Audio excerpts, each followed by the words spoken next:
오늘 8월 미시건대 소비심리지수 살펴보도록 하겠습니다. 이게 소폭 반등을 했습니다. 67.8로 집계가 됐고, 이번 반등이 사실 4개월 만에 반등을 했던 그런 부분이기 때문에 시장에서는 경기 연착륙에 대한 기대를 높이는 그런 데이터로 쓰고 있습니다만, 사실 이게 좀 어이가 없는 부분이 이렇게 반등했다고 하더라도 그 레벨 자체가 과거 경기 침체 초입이라는 것이죠. 지금 이렇게 떨어져 있는데 여기서 이만큼 올라왔다고 해서 이거를 연착륙의 데이터로 갖다 쓴다는 것 자체가 좀 앞뒤가 안 맞는 내용이고요. 최근 수치가 소폭 반등하긴 했지만 전반적인 소비자 심리는 여전히 저조한 상태를 유지하고 있다, 이렇게 해석하는 게 맞습니다. 달라진 게 하나도 없다, 이렇게 봐야겠죠. 장기적인 추이로 놓고 봤을 때 소비자 신뢰도는 여전히 취약한 수준에 머물러 있다, 이렇게 봐야 되고, 디테일로 현재 상황 지수도 전월이 62.7이었는데 60.9로 더 떨어졌습니다. 지금의 경제 상황을 더 나쁘게 보고 있는 것이죠. 예상치가 71이었는데 이를 하회했고, 미래 전망 지수입니다. 이 부분은 조금 소폭 상승을 했고요. 전월 68.8에서 72.1로 좀 높아진 부분이 있습니다. 오른쪽 차트 보시면 미시건대 소비심리지수하고 NFIB 소기업 낙관지수하고의 높은 상관관계를 보이고 있다는 거 많이 말씀을 드렸죠. 변동성이 있음에도 불구하고 함께 상승하고 함께 하락하는 추세를 보여왔고, 이런 상관관계를 놓고 봤을 때 전반적으로 미국의 소비자들의 신뢰지수, 심리지수 자체가 경기 연착륙을 기대할 만큼 모멘텀이 반전됐다라고 볼 수 없는 그런 미시건대 소비심리지수다, 이렇게 봐야 되겠죠. 이런 부분을 연착륙의 내러티브로 쓴다는 것 자체가 참 글쎄요, 좀 너무 과한 측면이 있다, 이렇게 봐야 되고요. 기대 인플레이션도 함께 보면 지금 2.9 1년 기대 인플레이션은 전달하고 동일하게 집계가 됐습니다. 예비치죠. 그리고 5년 장기는 3%입니다. 지금 5개월 연속해서 3%를 유지하고 있고, 지금 1년 기대 인플레이션, 단기 기대 인플레이션은 팬데믹 발생 전 2년 동안 전의 범위 내로 들어왔습니다. 그러니까 팬데믹 발생 이전으로 돌아갔다는 얘기고, 그에 비해서 장기 인플레이션은 그거에 비해서는 높은 수준이지만 그래도 인플레이션 이후 레벨 가운데서도 안정적으로 유지가 되고 있다, 이렇게 봐야겠죠. 미시건대 소비심리조사는 아무래도 물가 측면에서 조사되는 경향이 높습니다. 질문 자체가 물가나 재정 상태, 재정 형편에 대해 집중되어 있기 때문이죠. 더불어서 일반인들 대상으로 기대 인플레이션을 조사한다는 거의 한계점에 대해서 제가 많이 말씀을 드렸었고, 그런 측면에서 단기 기대 인플레이션은 팬데믹 발생 2년 전 범위로 들어왔는데 왜 장기는 안 떨어졌냐, 이렇게 볼 수 없다라고 말씀을 드리고 있습니다. 네, 그리고 오늘 엔화 흐름에 대해서 잠시 좀 정리를 하고 짚고 넘어갈 부분이 있는데, 제가 한 달 전에 올린 영상이 있습니다. 당시 엔화가 약세 흐름이 거의 쇼크 수준까지 폭락을 했던 시절인데요. 그러면서 나왔던 시장의 이야기가 뭐가 있었냐면 미국 국채 수익률이 재상승할 것이다, 이런 얘기가 좀 돌았었어요. 그러면서 엔화와 미국채의 괴리 현상에 대해서 사실 이 영상도 구독자분이 댓글로 문의를 남겨주셔서 제가 영상으로 답변을 드렸던 그런 부분인데, 제가 이때 이 영상을 통해서 말씀드린 게 뭐냐면, 지금 엔화와 미국채의 괴리 현상이 벌어졌지만 이 얘기죠. 이렇게 엔화는 약세를 갖고 미국 10년 수익률은 4.3, 이때는 4.3도 상당히 낮은 수준이었습니다. 어찌됐든 이렇게 괴리가 발생을 했고, 이렇게 괴리가 발생을 한 게 결국에는 미국채 수익률이 이게 다시 올라갈 것이다, 이렇게 주장하던 시기였거든요. 근데 저는 그게 아니고 과거 전통적인 상관관계, 즉 10년 수익률로 다시 좁혀지는 그런 흐름이 나타날 것이다, 이 말씀을 드렸고, 지금 왜 이런 타이밍에 대한 그 시기를 잘못 판단하면 현상의 본질을 잘못 이해할 수 있다. 그러니까 결국에는 시장에서 당시는 미국 국채 10년 수익률이 달러와 엔의 상관관계에 따라서 이게 재차 상승할 것이다, 이런 얘기가 만연했던 그런 시기에 제가 말씀을 드렸던 영상입니다. 따라서 그때가 불과 한 달 전이었거든요. 그때도 엔화 강세를 말씀을 드렸던 것이고, 그 간극 자체가 미국 10년 수익률 수준으로 좁혀질 것이다. 결론적으로는 지금 그렇게 된 것이죠. 결국 이 부분은 NK트레이드 청산으로 볼 수도 있는 거고요. 결국 모든 흐름은 과거의 전형적인 정상적이고 일반적인 상관관계로 돌아가려는 그런 데이터들의 습성을 우리가 엿볼 수가 있고, 이런 측면에서 엔화와 미국채의 괴리 트렌드 흐름도 결국 과거처럼 미국 10년물 수익률로 이렇게 흐름을 이어갔다, 뭐 이렇게 봐야 될 것 같고요. 저는 예전에도 미국채 10년 수익률이 경기 침체 없이 변동성만으로 3.5%까지 갈 것이다라고 말씀을 드리고 있고, 좀 더 중장기적으로 보게 되면 저금리 시대로 돌아갈 것이라고 줄곧 계속 말씀드리고 있습니다. 뭐 지금 다시 저금리 시대로 돌아갈 것이다라고 얘기하는 거를 잘 시장에서 받아들이진 않죠. 사실 근데 불과 한 달 전 이런 엔화 강세를 말씀드릴 때만 하더라도 시장에서의 분위기는 정반대였어요. 당시 제가 올렸던 영상 중에 포함되어 있는 내용인데요. 엔화가 달러 대비 38년 최저치로 떨어졌고, 이때 외환시장에 대해서 분석을 할 때 핵심되는 근간이 뭐냐면 원인이 아니고 결과다. 제가 줄곧 강조하고 있는 내용이죠. 이게 원인으로 접근을 하게 되면 미국 10년 국채 수익률이 이게 재차 상승하는 그런 내러티브로 흘러갈 수가 있다는 거예요. 뭐 일부 전문가들도 그렇게 얘기하는 경우를 제가 얼핏 봤었는데, 지금 와서는 결국 그런 모습이 아닌 것으로 나온 것이죠. 한마디로 달러가 강세를 보이고 엔은 약세를 보이는 흐름 가운데 7월 말 BOJ의 추가 인상 가능성이 높아졌다. 당시의 시장 흐름을 제가 말씀을 짚어드렸었죠. 그리고 엔화가 160을 넘어설 때 뭐 개입이 있었다, 이런 부분도 말씀을 드렸고, 다만 미국 국채 매도에 대해서는 가능성이 낮다라고 말씀을 드렸던 게, 결국 미국 국채 상방 압력으로 이어지면 이게 결국 엔화 약세 압력으로 상쇄가 되기 때문에 악순환으로 이어진다, 이 얘기죠. 따라서 미국 국채 매도로 이어질 가능성은 그렇게 높지 않다라고 말씀도 그때 드렸었고요. 궁극적으로는 일본 정부의 개입도 있지만 연준의 금리 인하가 결국 지속적으로 일어나야 추세 전환이 일어난다, 이 말씀을 좀 드렸었고, 그리고 달러와 엔화에 가장 영향을 많이 미치는 부분은 미국과 일본의 수익률 차이다라고 말씀을 드렸었죠. 뭐 지금 당시와 수익률의 차이는 좀 다르긴 하지만 결국 미국 국채 수익률도 상승하고 일본 국채도 상승하면 스프레드는 동일합니다. 그렇게 되면 환율에 영향을 주지 않는다, 이 얘기를 말씀을 드리면서 과거 역사 흐름의 추이대로 결국 지금의 달러당 엔화의 상관관계를 놓고 봤을 때 10년 국채 수익률로 다시금 엔화 강세 현상이 나타날 것이다, 이렇게 말씀을 드렸던 게 지금 한 달 전 흐름이고요. 그러니까 시장에서 지금 많이 놓치고 있는 부분이 뭐냐면 결국 미국의 10년 국채 수익률이 높게 유지됐을 때 나타나는 경제 전반의 영향력을 상당히 간과하거나 무시하는 경우가 많아요. 미국 국채 수익률이 4%, 4.5, 5%를 유지한다라는 것 자체가 실물 경제단에 어떤 영향을 미치는지에 대해서는 쏙 빼고 흐름을 놓고 그 흐름대로 억지로 맞추다 보니까 이게 엉뚱하게 미국채 10년 국채 수익률이 올라간다, 이런 현상으로 해석을 하게 되는 것이죠. 한마디로 미국 국채 10년 수익률에 대해서 그 경제 전반에 미치는 파급 효과를 좀 간과했기 때문에 나타났던 대표적인 잘못된 판단이라고 저는 보고 있고요. 제가 뭐 궁금하신 부분 이 영상 한번 보시면 쭉 자세하게 설명을 해놨으니까 한번 뭐 찾아보시면 될 것 같고요. 외환시장의 변화는 언제나 원인이 아니고 결과입니다. 이런 측면에서 더불어서 미국채 10년 국채 수익률이 경기 전반에 미치는 파급 효과를 고려해놓고 모든 데이터를 분석하기 시작하면 올바른 방향으로 충분히 해석이 가능하다, 저는 그렇게 보고 있고요. 이게 여기서 이렇게 다시 올라간다라는 생각과 주장을 어떻게 할 수 있는지 저는 지금 와서도 좀 의아합니다, 솔직히. 네, 그리고 최근에 주택시장지수가 업데이트가 됐는데 8월 수치가 39로 직전 달에보다 더 떨어졌습니다. 지금 위치가 여기거든요. 기준선이 50인데 이를 크게 하회했고, 이렇게 주택시장지수가 크게 떨어졌던 사례가 뭐 금융위기 초입이죠. IT 버블 때는 이만큼 떨어지지도 않았습니다. 90년대 경기 침체 초입 레벨까지 떨어진 것이고, 이 주택시장지수를 17개월 차 두고 실업률과 역의 상관관계를 보이는데 지금 실업률이 4.3이죠. 주택시장지수가 39입니다. 이 위치를 놓고 봤을 때 실업률이 치솟을 수밖에 없다, 이렇게 전망을 하고 있는 거고요. 전반적으로 주택 부동산 시장이 경기에 전반에 미치는 영향력이 크기 때문에 이런 부분에서 고금리의 제약적인 수준이 계속적으로 부담을 줬을 것이다. 경기 전반에 영향을 미쳐서 실업률의 상승을 충분히 예측할 수 있다, 이렇게 봐야 됩니다. 더불어서 프레디 맥이 다세대의 심각한 연체율에 대해서 경고를 하고 나섰는데 지금 23년 12월 0.28이던 연체율이 23년 1월 0.44로 급격하게 늘어났죠. 그리고 5월달엔 0.49까지 치솟았고요.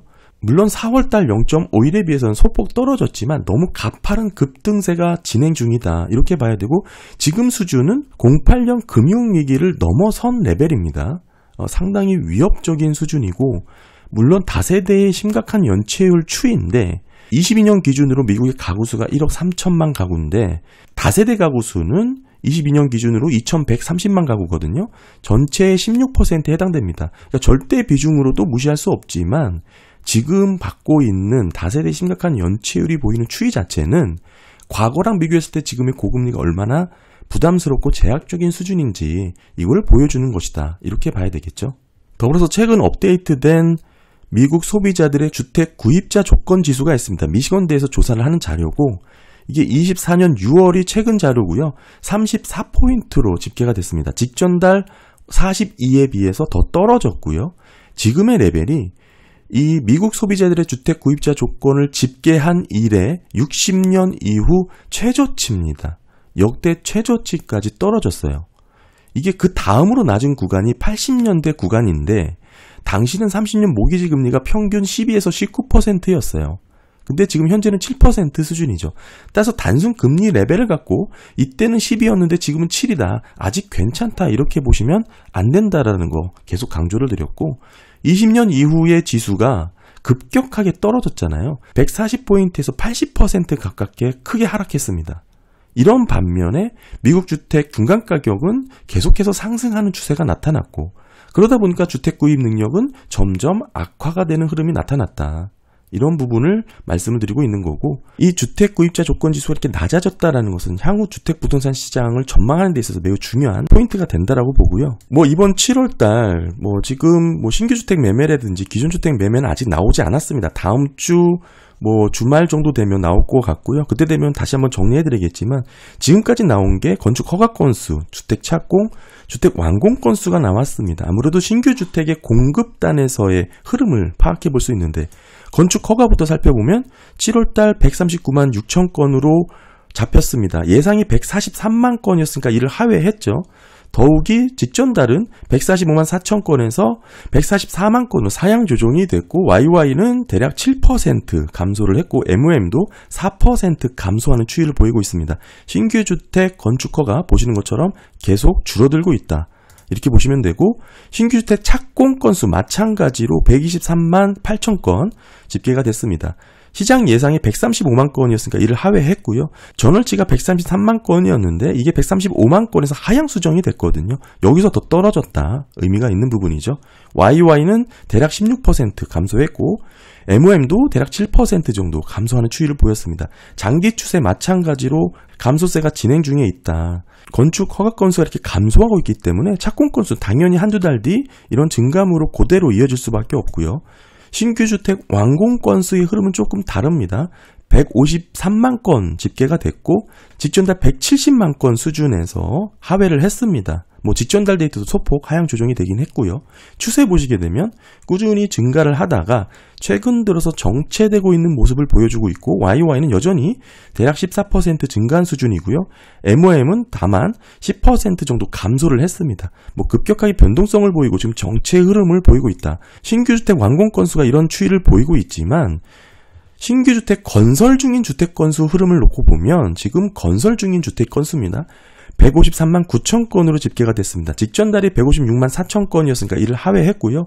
지난달도 사실 156만에서 소폭 상향 수정이 되었지만 큰 의미는 없고 지금의 레벨이 22년 1월 이후 최저치까지 떨어진 겁니다. YY는 9.57% 감소했고요. MOM도 1.6% 감소했습니다. 한마디로 완공하지 못한 아직 건설 중인 주택 건수가 급격하게 감소하고 있는 패턴이 나타났고 이런 부분은 향후 주택 완공 건수의 증가세가 지금은 정체지만 앞으로는 둔화될 것이다. 이렇게 우리가 충분히 전망을 해볼 수가 있는 데이터고요. 더욱이 이 신규 주택 건설 중인 주택 건수의 YY 변화를 보시면 너무나 뚜렷한 부분을 우리가 확인할 수가 있는데 지금 YY가 9.57% 감소를 한 레벨 자체가 이 빨간 선으로 칠한 부분입니다. 몇 번 되지가 않죠. 90년도 사례랑 그리고 08년도 금융위기 그리고 지금밖에 되지 않습니다. 물론 마이너스 권역으로 들어선 경우는 몇 번 있지만 사실 이렇게까지 지속적으로 하락했고 뚜렷하게 감소 추세를 보였던 사례는 몇 번 되지 않는다라는 걸 말씀을 드리는 거죠. 비교적 차트 보시면 방향성이 명확한 데이터입니다. 이런 데이터는 제가 좀 신뢰를 하는 경향이 높은데 과거 사례가 유사하게 반복될 가능성이 높다. 이 얘기를 드리는 것이죠. 뭐 이렇게 마이너스 떨어졌다가 다시 뭐 급격하게 상승을 하고 다시 하락하는 그런 추세가 아니고 한번 방향을 잡으면 어느 정도 뚜렷한 시그널을 보여주는 그런 지표로 해석을 해야 되는데 지금 신규 주택 건설 중인 주택 건수의 YOY 변화를 보시게 되면 어김없이 주택 건설의 급격한 감소의 추세를 보이고 있고 이런 현상은 경기 침체 전조 동반 현상으로 해석될 여지가 있다. 이게 왜냐하면 주택 건설 지수의 급격한 하락이 나타나면 일반적으로 경제 전반에 영향을 미칠 수밖에 없습니다. 고용이라든지 관련 산업에 대한 파급 효과가 큰 업종이기 때문이죠. 그러다 보니 소비자 지출에 영향을 줄 수밖에 없고 전반적으로 이런 부분이 주택 부동산 경기가 중요하게 해석을 해야 되는 그런 이유이기도 하고요. 따라서 7월 신규 주택의 공급 부분을 정리를 해보면 허가와 착공 건수는 지속적으로 완만한 감소세가 나타나고 있습니다. 신규 주택 공급이 앞으로 계속 둔화될 것이다. 그리고 점차 이제 위축 구간으로 떨어질 가능성이 높다. 뭐 이렇게 봐야 되고요. 그리고 정체 현상이 나타난 게 신규 주택 완공 건수입니다. 계속 증가세를 보이다 지금 정체를 했고 세부적으로 보면 감소로 전환된 그런 모습으로도 해석될 여지가 있습니다. 따라서 이런 부분은 현재 진행 중인 프로젝트들이 빠르게 마무리되고 있다는 것을 볼 수가 있는 거고 최근 급격하게 수요가 늘어난 부분에 있어서 프로젝트들이 좀 급증을 한 경향이 있는 것이죠. 이게 완공되고 마무리 단계에 있다. 이렇게 봐야 됩니다. 단기적으로는 이미 신규 주택 재고가 많은 상황입니다. 최근 데이터는 다음 주에 나오긴 하겠지만 지금 보시면 현재 판매 속도를 고려할 때 9.3개월분입니다. 이렇게까지 높게 나온 사례가 없을 정도로 63년 직계율 평균이 6.1이니까 상당히 신규 주택 재고가 많다. 이렇게 봐야 되겠죠. 신규 주택 재고도 많았는데 여태까지 공급도 많았습니다. 그런데 이제 공급이 감소되는 상황이 나타났고 기존 주택 재고 또한 지금 바닥에서 증가 추세를 보이고 있거든요. 물론 아직까지는 주택 공급이 충분하다라고 볼 정도는 아니지만 그렇기 때문에 전반적으로 주택 시장이 강세를 유지한다라고 봐야 되겠죠. 다만 저는 개인적으로 기준금리 인하 사이클에 맞춰서 지금 가격이 높아진 부분, 즉 차익 실현하는 수요가 급증할 수 있고 이런 흐름이 일시적인 주택가격 하락 모습으로도 나타날 수 있다. 이게 경기 침체 사이클과 맞물려서 경기가 상당히 저조하고 나쁜 흐름으로 해석될 가능성이 높다. 이 말씀을 예전부터 강조드리고 있죠. 전반적으로 주택 부동산 시장의 불안 국면으로 들어선 그런 모습으로 신규 주택 공급 현황을 짚어볼 수가 있고 이런 부분이 전반적인 주택시장의 파급 효과를 감안해 보면 주택 건설의 급격한 감소, 경기 침체의 시그널로도 우리가 충분히 엿볼 수가 있다. 전반적으로 주택업자들이 시장 불확실성이 커지니까 기존 프로젝트의 완공에만 집중을 하게 되고 앞으로 추가적인 프로젝트 착수에는 신중한 모습을 보이고 있는 것으로 우리가 정리를 해볼 수가 있고요. 따라서 지금 주택 부동산 시장의 흐름을 지금 시점에서 정리를 해보면 이렇습니다. 기준금리를 많이 올렸음에도 주택시장이 예상외로 견고했다. 그 이유는 기존 주택 매물이 나오지 않았기 때문입니다. 과거 모기지 금리를 저리로 받았던 기존 주택자들이 매물을 내놓을 이유가 없겠죠. 따라서 지금 거래된 건 신규 주택 중심의 매물 부족 현상이 나타나고 이런 부분이 일부 거래가 되면서 주택 가격이 거래량 없는 상승 현상을 보여줬는데 향후 금리 인하 가능성이 높아지면서 주택시장이 새로운 국면으로 전환이 될 것이다. 저는 그렇게 보고 있는 거고요. 매물 증가가 지금 나타나고 있죠.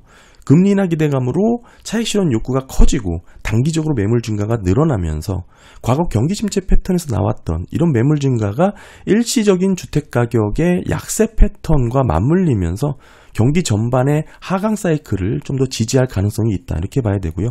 물론 주택 가격이 급격하게 빠진다. 이렇게 보는 건 아닙니다. 일시적 현상이고 이러한 일시적 약세는 어느 정도 금리 인하 사이클 초기에 나타나고 중장기적으로는 결국 금리 인하를 하게 되면 다시 구매력이 늘기 때문에 반등하는 그런 모습이 나타나겠죠. 결론적으로 미국 주택시장 현재 고금리 환경에서도 예상외로 회복력이 좋게 견고함을 보였지만 금리 인하 국면에서는 아이러니하게 단기적인 조정을 겪을 가능성을 높게 보고 있습니다. 그렇다고 이게 구조적으로 가격이 빠지는 그런 약세장을 말씀드리는 건 아니고 일시적인 현상으로 보고 이게 결국에는 경기 하방 사이클에 지지하는 역할로도 해석될 여지가 있다. 이렇게 봐야 되겠죠. 네, 오늘 7월 주택 공급 관련해서 한번 살펴봤고요. 다음 주 신규 주택 매매, 기존 주택 매매 또 정리가 되면 다시 한번 업데이트 해보겠습니다. 네, 감사합니다.